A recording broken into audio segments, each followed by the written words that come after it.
I would need to know what you're calling NBD, and if I also think it's an NBD. You know what I mean? Because I've seen this happen where people think it's an NBD, but maybe it wasn't. So one of the things that I want to be extremely careful about is taking credit for something when it's not properly due. I try to do like personal MBDs, not so much as like compare it to other people. I don't know. That's a tough one. We would need like a fact checker of some kind, and we'd need to be specific about which tricks we're referring to that are our MBDs. If there was something in specific you had in mind, I could tell you, but in general, that's a tough one.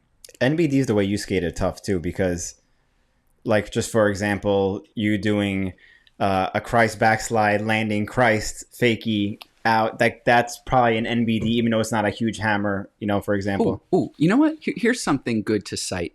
So in my recent part, I did a fakie front farf to toe press wheel slide. Mm-hmm. I was going to say next. I also did a royale to heel press wheel slide on a bench as well. And Chris Edwards had come up to me. Shout out Chris Edwards and that cool vert trick that he did with that Cess cross toe slide thingy, whatever that was called. That was dope.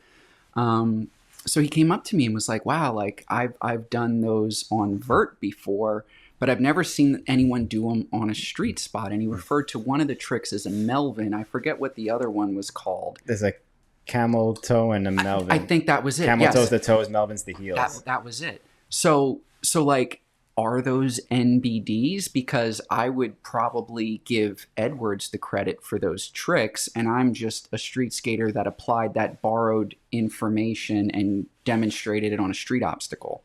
That's true. Is that worthy of counting? I don't know, but regardless, I would say yeah, because one of your most famous NBDs is the Street 900.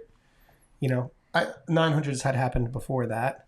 Yeah, that's true. You still get that credit as a Street 900 because, to your point earlier, these are different things than when it happens on a vert ramp and on street. And so I think it makes sense there, but you have to specify it. It's not like the first toe press ever done, but it's the first grind or toe press on street or something like that. And I would definitely circle back to some earlier Canadian skating, especially from Danny Beer, because there's things that I recently did a Danny Beer binge watch and visited some of his old edits, and I was just like, oh my gosh, he did that then? And I'm sure that if you went into the archives of Mushroom Blading and some of those other guys, that you could probably find something that would myth bust the NBD. Mm-hmm. I wouldn't be surprised if most of these things came from Canada. In fact, I'm probably certain that they all have. I feel like DL was one of the earlier guys, and then it just all went to Canada. I feel like DL had a big impact on Canada, but they also did their, because I think one of the first guys I saw that was, I don't know if it was before Joey and Todd, because they've been around for a while, but when I first saw Mathieu Ledoux. Oh yeah. When he was really big clothes and using his hands, he was doing some of the Kongs and parkour and moves, stuff, and they've always just had their own approach, the whole Canadian scene. Yeah.